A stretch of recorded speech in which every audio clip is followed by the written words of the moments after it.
E le vite degli altri ci passano accanto, son finestre che accese una sera di nebbia ci rivelano un quadro dei libri, un momento di gioia, di pace, di vuoto o di rabbia.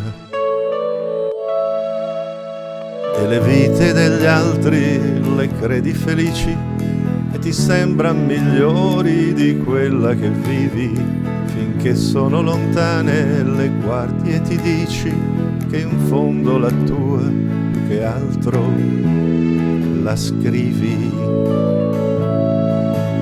Ma ogni vita è miracolo, un nodo mistero, groviglio di gloria, miseria, incertezza di ogni vita. Alla fine chissà cos'è vero, se le volte che vince o la lieve tristezza. Ogni vita dovremmo guardarla e tacere, restare in silenzio e non farci tentare, come un albatro chiaro che solca le sere, sorvola radente e non giudica, sorvola radente e non giudica il mare.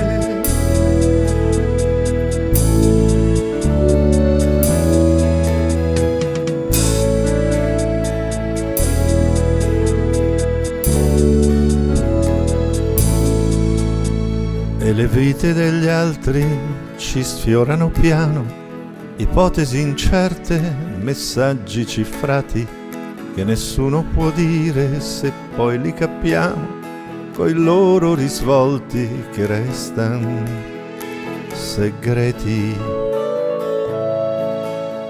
E le vite degli altri ci sembran perfette o derive sfuggite ai loro padroni, dei tiri precisi che infilano il 7 o cross mal riusciti che infine perdoni.